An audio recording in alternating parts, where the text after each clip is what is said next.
అందరికీ హాయ్ అండి. ఈరోజు ఒక చిన్న స్టోరీ అయితే చెప్పబోతున్నాను. ఒక అమ్మాయి, ఆ అమ్మాయి అయితే తన అమ్మా నాన్నలతో పుట్టింట్లో హ్యాపీగా ఉంది. అలాంటి సమయంలో తన లైఫ్లోకి ఒక అబ్బాయి అనేది ఎంట్రీ ఇచ్చాడు. ఆ అబ్బాయి పెళ్లి చేసుకుంటామన్నాడు. సో ఈ అమ్మాయి ఒప్పుకుంది. వాళ్ళ ఇంట్లో 2 కుటుంబాల సమక్షంలో పెళ్ళి అయితే చాలా బాగా జరిగింది. ఇద్దరు పెళ్లి చేసుకున్నారు.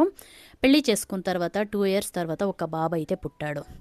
బాబు పుట్టిన తర్వాత ఈ అబ్బాయికి ఏమైందో తెలీదు. ఇంకో అమ్మాయి ప్రేమలో పడిపోయాడు. ఈ అమ్మాయికి ఆ విషయం తెలిసింది.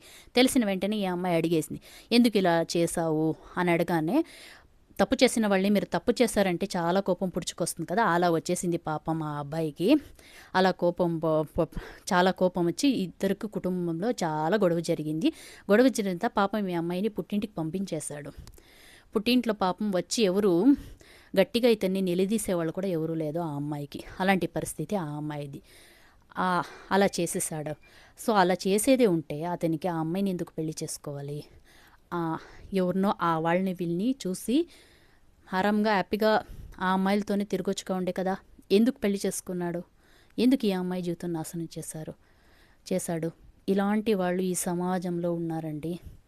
సో మరిన్ని స్టోరీస్ కోసం మన ఛానల్ని సబ్స్క్రైబ్.